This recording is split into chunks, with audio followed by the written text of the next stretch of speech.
Donc disons que l'antimode peut se référer à deux choses. La première chose, c'est que on peut définir l'antimode comme toute pratique vestimentaire de contestation, donc qui se pose contre le vêtement dominant. Donc disons que on pourrait se dire que le vêtement punk est un vêtement d'antimode. On pourrait se dire aussi que la mode conceptuelle des années 80-90 peut aussi être décrite comme étant d'antimode.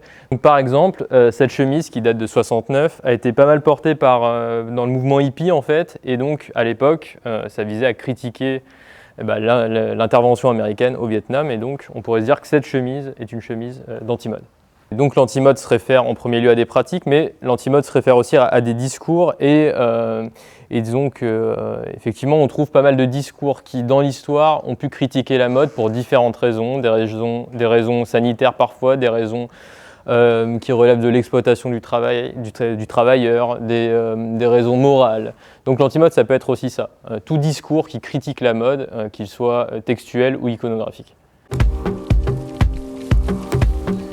Alors, dans le cadre de ma thèse, je m'intéresse plutôt au discours. C'est-à-dire que je tente en fait de repérer pourquoi la mode a été critiquée entre la fin du XVIIIe siècle et les années 80 du XXe siècle, et de savoir qui a critiqué la mode, pourquoi, et à quel moment les critiques ont pu changer en fait. Oui, donc par exemple, quand je vous parle de discours, si on prend le début des années 70, je travaille par exemple sur ce type de publication. Donc là, il s'agit d'un magazine en fait de free press français, donc du début des années 70, qui s'appelait Actuel. Et donc, quand on le feuillette, parfois on peut voir une critique du vêtement dominant, et on peut voir aussi sur le plan de l'iconographie quels vêtements et quels comportements vestimentaires étaient prônés. Donc là, on voit effectivement qu'ici, il s'agit plutôt de nudité.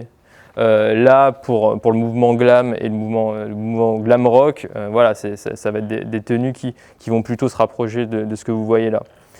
Donc, quand je parle de discours, je peux travailler sur ce genre d'objet. Alors à l'IFM, j'enseigne ce sujet dans plusieurs programmes. Donc ça peut être en BA par exemple, lorsqu'il s'agit de parler du vêtement politique. Ça peut être aussi en MS, dans le master spécialisé en management, donc, où on a ce qu'on appelle des TD d'histoire de la mode, et donc parfois on se consacre à une thématique particulière, et ça peut être l'antimode. Et aussi, on peut enseigner ce sujet-là sous d'autres formes. L'année dernière, par exemple, on a organisé une exposition avec Émilie Amen, qui est aussi professeure d'histoire de la mode, sur le vêtement contre-culturel français avec les étudiants. Donc là, c'est un sujet assez proche de la thématique.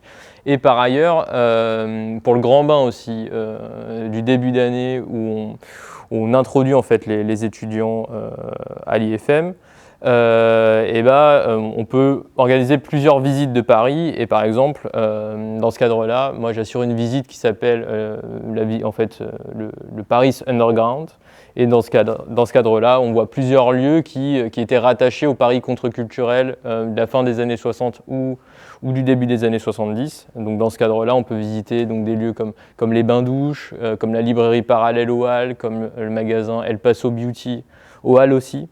Donc ça permet aux étudiants de découvrir plusieurs lieux historiques de la contre-culture parisienne.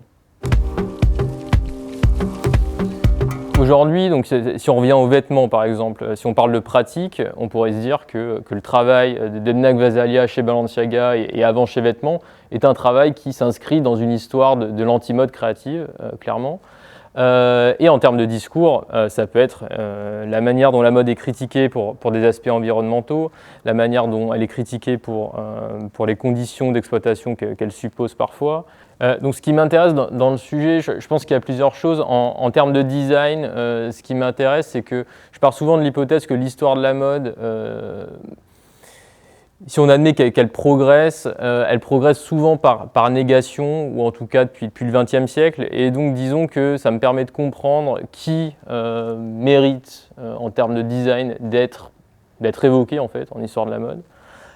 Et ensuite, en termes de discours et de critique donc discursive, ce qui m'intéresse, c'est justement la manière dont certaines critiques radicales peuvent aller trop loin, et la manière dont souvent elles oublient que la mode est aussi une industrie qui prône l'émancipation, c'est aussi un temps qui peut être favorable à l'homme. Je pense que ce thème en fait résonne pas mal avec l'industrie et avec la mode contemporaine. Aujourd'hui, la mode est beaucoup critiquée pour de nombreuses raisons, notamment environnementales. Et donc, dans ce cadre-là, on peut se dire que ma thèse peut tenter en fait de répondre à ces interrogations, mais de façon historique, et de se poser la question quel modèle on veut pour la mode de demain et quels écueils sont à éviter.